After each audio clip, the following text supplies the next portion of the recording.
The Prankster's Bloom, a scholarly examination of poison joke seeds and their enduring chaos in equestrian pharmacology. By Professor Quill Inkwell, Department of Arcane Botany and Chaotic Substances, Canterlot University. With reluctant consultation from Zekora of the Everfree Forest and field notes graciously provided by several anonymous and not-so-anonymous residents of Ponyville. In the untamed heart of the Everfree Forest, where the laws of nature twist and friendship itself can feel like a distant memory, one plant has earned a reputation that stretches across Equestria. That plant is Poison Joke, known scientifically as Ridiculum venenum. While most ponies know the blue flower for its infamous pranks that turn everyday talents into comical disasters, fewer are aware of its seeds.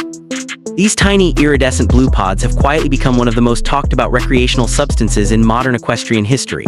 On the streets they are called joke dust, blue ticklers, prank pods, or simply the prank.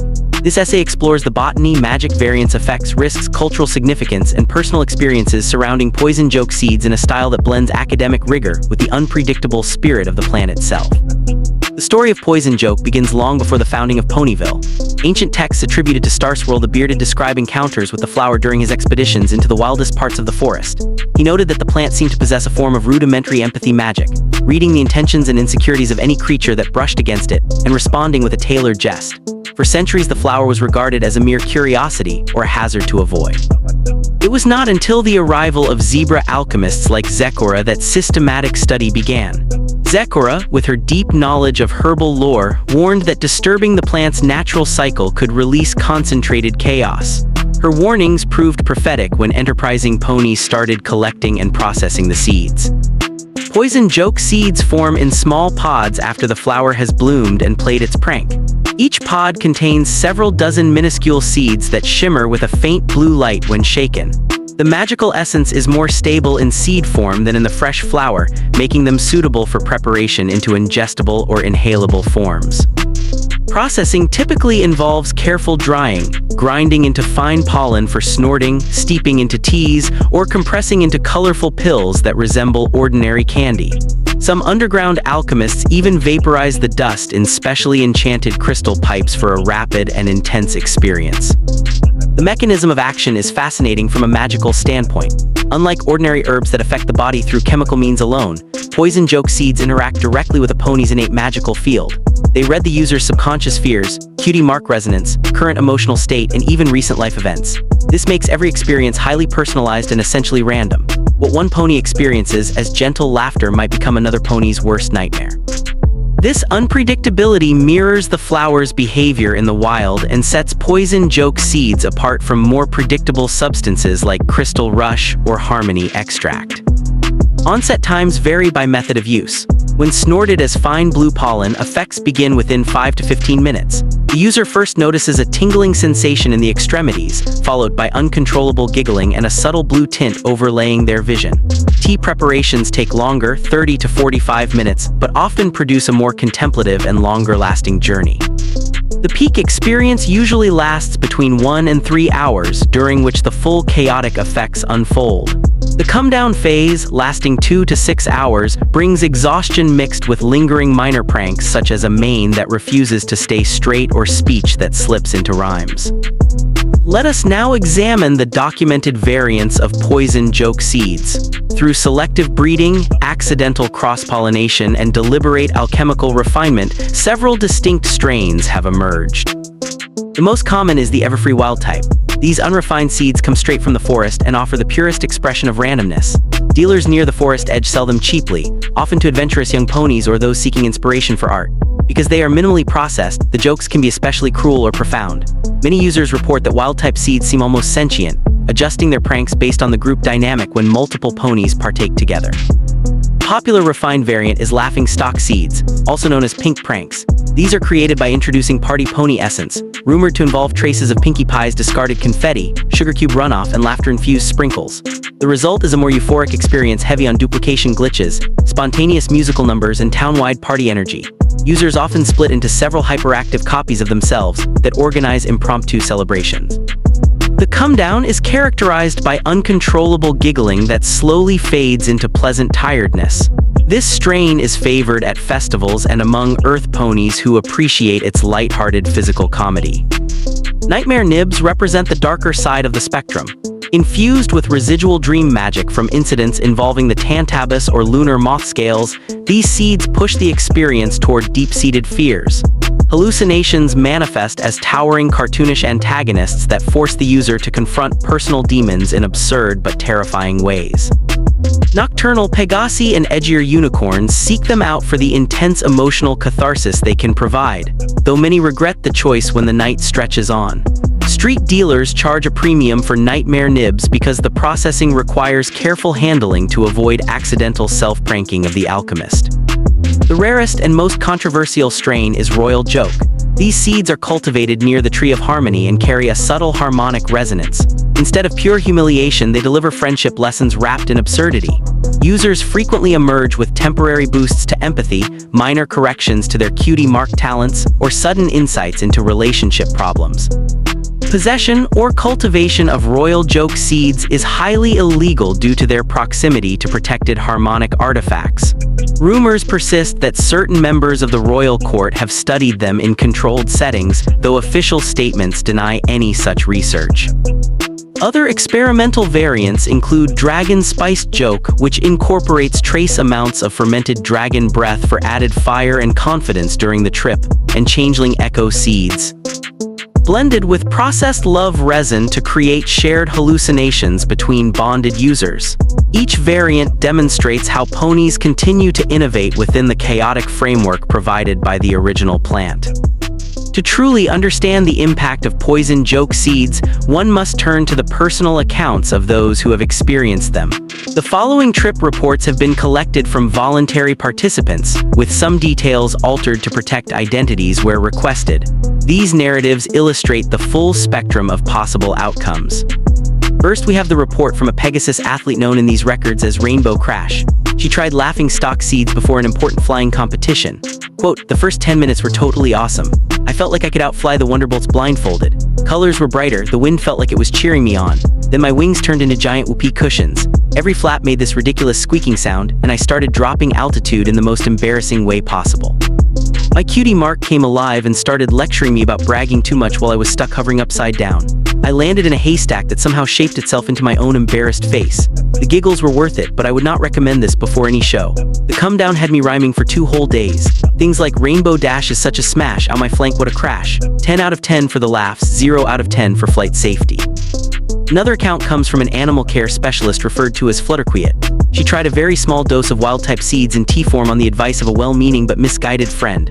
Quote, "I only took a tiny pinch because I thought it might help with my confidence around new animals. That was a big mistake.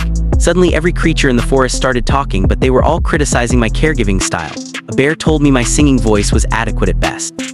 I spent 3 hours hiding under my own mane while it braided itself into increasingly elaborate apology knots. The hallucinations were terrifying, but I did learn several new bird calls I had never heard before. I will never try it again. Zekora was very disappointed in me, and so was Angel Bunny." A particularly detailed report comes from an Alicorn scholar listed as Sparkle Overload. Her experience with Royal Joke seeds produced profound magical insights. Quote, "From a purely academic perspective, the interaction between the seeds and Alicorn resonance was extraordinary. Holographic friendship reports narrated my every minor flaw in the voice of my mother.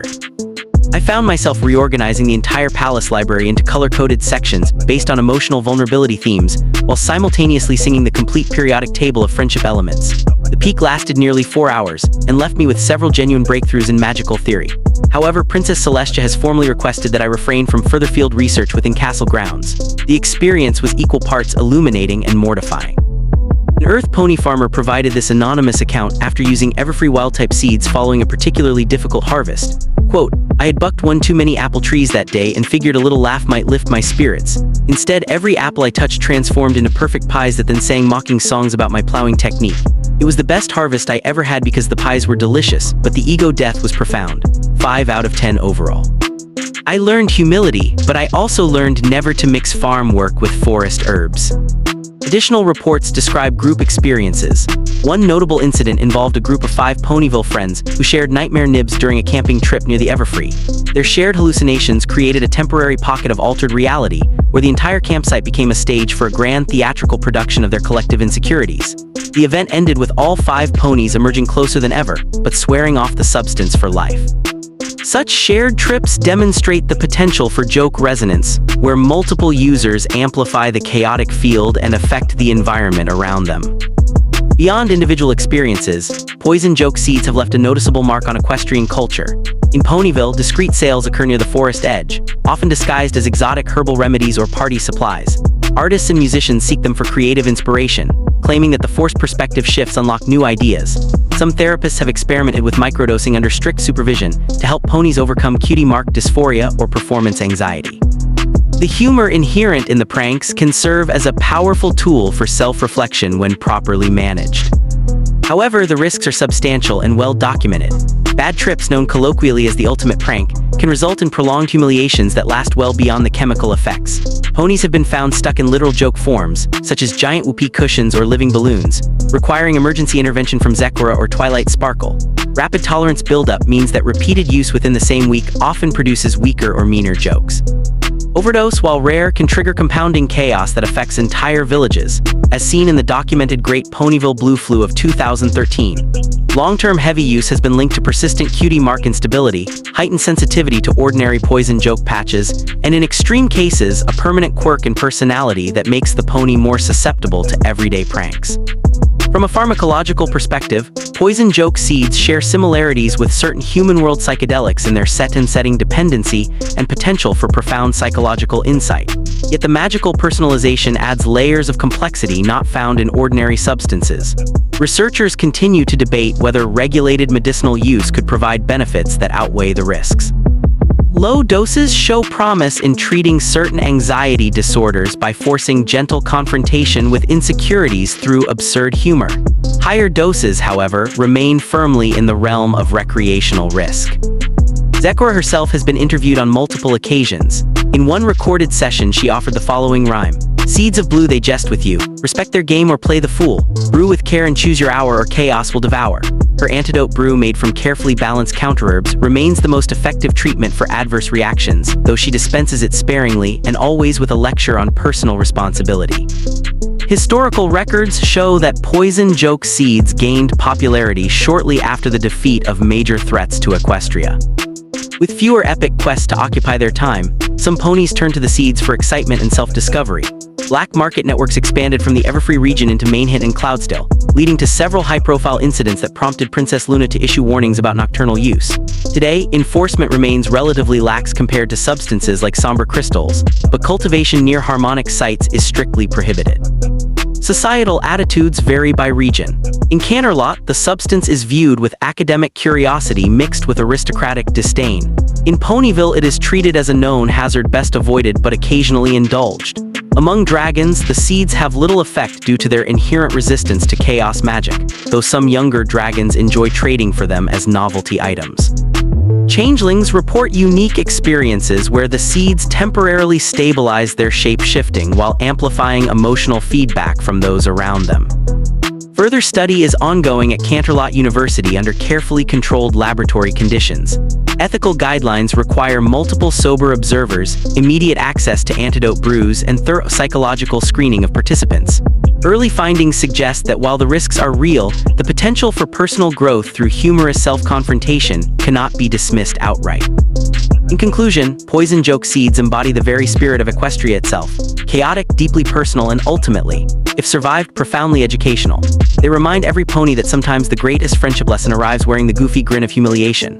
Whether snorted as shimmering blue dust, sipped as glowing tea, or swallowed as colorful prank pills, these seeds continue to challenge, entertain, and occasionally terrify those brave or foolish enough to seek them out. As I, Professor Quill Inkwell, close this examination, the recommendation remains the same as Zekora's timeless advice. Approach with respect, prepare for the unexpected, and never underestimate the power of a well-timed laugh at your own expense.